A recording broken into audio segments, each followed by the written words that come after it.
गंजाम जिले में दिनकू दिन चोरा मद बिक्री वृद्धि पाउथबा बेले सरकारी मद दुकान में मध्य बिक्री हेउछि नकली मद। असली मद बोतल बिक्री हेउछि नकली मद। गोटे कंपनी बोतल उपर लागिछि अन्य कंपनी टीपी। एभली घटना देखिबाकू मिलिछि गंजाम जिला बुगुड़ा ब्लॉक करसिंगी विदेशी मद दुकान ने।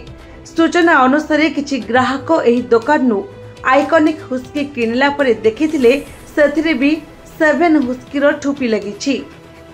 ए भितरे किछि काठी भासुछि। एनी ग्राहक दुकान को कहिबा परे से कहिले आउ गोटे बदलाई नै जाओ। ए खबर सुनी किछि लोक सेठरे रुंड होई अबकारी विभाग को खबर देथिले।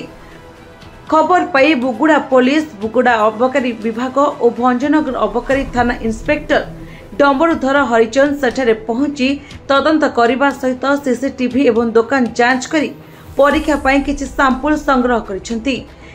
एपरिकी दुकान ने रेड चार्ट एवं लाइसेंस नथिबा बेले प्रिंट रेट ठारू अधिक रेट रे मद बिक्री हेउथिला अभियोग कले ग्राहकों को खराब व्यवहार देखाउथिले।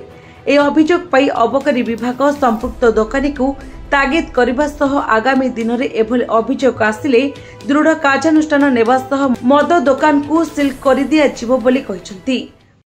मुना डबुधर हरिजन इंस्पेक्टर ऑफ एक्साइज भंजनगर। हम सुनिले हम करसिंग एफएल सबरे गोटे डुप्लिकेट माने जणे हमर कस्टमर गोटे ने हाफ साइज टा नैथिले आइकन रो आ से टीपी अलगा लागि बोली कंप्लेन दिचंती।